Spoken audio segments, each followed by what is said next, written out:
Bapak sekarang. Oh ya sama lah kira-kira. Karena awal kuliah juga. Ini kan apa? Jadi begitu. Dari Jawa, anak muda kelas 3 SMA ikut ayah dan ibunya ke Padang. Dia pindah. Karena di kelas 3 SMA dicarilah di Kota Padang SMA mana yang bisa terima. Akhirnya dapat. Dia dipanggil Dono. Dia orang Jawa. Begitu dia sampai di kelas, diperhatikan teman-teman, semuanya terima dengan baik. Ya masa SMA kan masa yang indah ya, sesuai dengan waktunya. Ternyata kalau bicara soal pasangan pacar itu tidak bisa dipungkiri. Iya Pak. Tapi ada temannya satu orang, rambutnya tebal, hitam berkilau. Senyumnya manis, bawaannya bagus. Tapi sering menyendiri. Yang lain ya, tingkat cerianya ada sebagaimana layak yang lain. Maka si Mas Dono ini coba dekati, namanya siapa? Kita pinjam saja namanya Dini. Lalu karena orang Jawa, dia tidak panggil Uni Dini, tapi Mbak Dini. Begitu juga Dini sebenarnya panggil Mas Dono. Maka terjadilah persahabatan. Berkala Dono melanjutkan siasatnya. Waktu itu kan belum ada media seperti ini. Dia pinjam, Mbak boleh pinjam buku. Dulu tuh kalau masa bapak ya wajib punya buku apa ya, buku teks ya. Jadi pinjam. Bukan sebenarnya meminjam itu, tapi ada yang mau dia masukkan ke dalam buku. Lalu ya dimasukkan, isinya itu ya menyatakan dia suka sama Dini. Begitu dibaca oleh Dini, hatinya juga sebagai anak remaja lah, langsung hati itu berbunga-bunga. Bahasa lainnya asmara. Asmara itu artinya berbunga. Jadi orang yang dilanda asmara, hatinya berbunga. Berbunga-bunga. Berlanjut hubungan persahabatan itu. Sampailah dia dapat undangan pesta pernikahan. Dulu kalau orang sudah berkeluarga, amir dan keluarga. Tapi kalau belum berkeluarga, amir dan partner, kayak gitu. Kalau sekarang itu juga Partner. Iya Pak. Terisa dan partner kan maksudnya pasangannya. Tapi tidak boleh disebut pacar kan? Tapi partner. Tapi orang sebagai anak muda sudah paham. Mau bawa adiknya, kakaknya, atau pacarnya, itu tidak jadi masalah dalam undangan pesta pernikahan. Nah, dikasih ini ada undangan Pak. Ya, undangannya itu kotanya Kota Padang. Kota Padang, tempatnya Lubuk Buaya. Undangannya ya jam 10 sampai selesai. Undangan itu dulu tidak mengurangi rasa hormat, cendera matanya tidak dalam bentuk kado. Orang dulu suka beli kado, kadonya besar tapi isinya tak apa. Kadang gelas cuma tapi kadonya besar, sempit pula apa. Jadi orang waktu itu bahasanya dengan tidak mengurangi hormat, rasa hormat kami, kiranya cendera matanya tidak dalam bentuk kado. Sudah itu berkembang tidak dalam bentuk kado dan karangan bunga. Karangan bunga kan cenderung menyempit apa ya? Apa makna di itu? Kalau kasih cendera mata uang saja, gitu ya. Nah jadi undangan itu diterima, disepakati. Ini ada undangan Pak ya.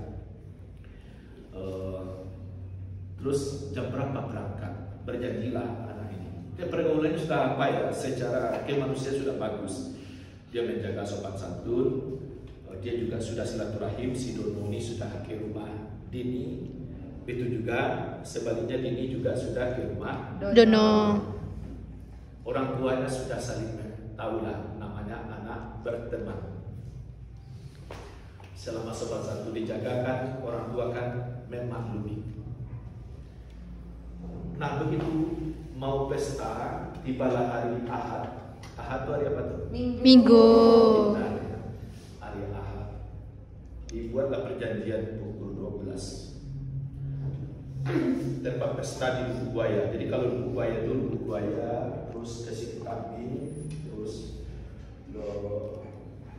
Simpang Haru, Lubuk Begalung dan Bandar Buan. Jadi satu rumahnya di Lubuk Begalung, satu di Bandar Buan.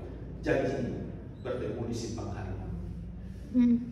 Karena anak muda berjanji, yang lagi asmara janjinya tepat.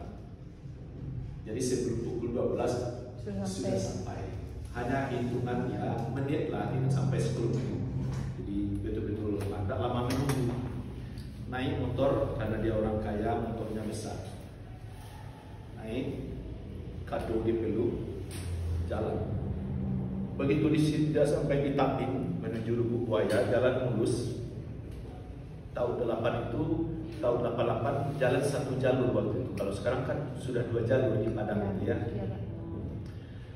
Karena jalan mulus, motor bagus, ngebut. Waktu ngebut itu kata Dini, mas berhenti, dia cubit lah. Mas Dono dia makin asik karena dicubit oleh Dini. Tambah ngebut ya, Iya. ngebut. Dini, mas berhenti, tapi dia tambah ngebut. Akhirnya sampailah di rumah pesta. Pesta sedang ramai. Ibu bapakku datang, Sumandan, Mama. Marapulai diiringi oleh Sumandan, anak Daro, gimana tuh? Karena datang dia baku. Pokoknya pesta sedang ramai. Artis sedang menyanyikan anak Daro yo mama jo Marapulai. Itu nyanyinya. Anak Daro ranca dan seterusnya nah, ya. Jadi begitu Dono datang, artis yang sedang nyanyi langsung berhenti. Anak Daro berhenti ya, karena Dono datang. Orang yang sedang makan melihat Dono datang, berhenti pula dia makan. Gak jadi ngunyah. Tergantung suapnya. Tuan rumah yang sedang menyalami tamu datang dulu itu kan orang datang kalau di Ranah Minang ini masih kalau tamu datang kan disalami dia. Disambut. Begitu tamu datang, waktu salami, tuan rumah mau menyalami tergantung pula tangannya karena Dono datang.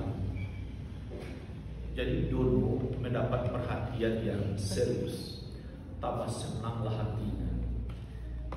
Nyanyi pun berhenti, makan pun orang berhenti, dan orang pun terdiam karena dia datang. Memang kehadirannya satu-satunya yang beda dengan yang lain. Karena dia gembira, dia tentu ingin berbagi ke belakang, beradu senyum lah bahwa dia dapat perhatian. Begitu dia lihat ke belakang, sontak kejut dia melihat Dini. Kok gitu? Ternyata Dini ini kepalanya dicium tak ada rambut sehelai pun. Kiranya waktu ngebut tadi rambut palsunya diterbangkan angin. Itu kan berarti Mas Dono dibencan. Oh. Ceritanya sampai di situ. Sekarang Bapak kira ditutup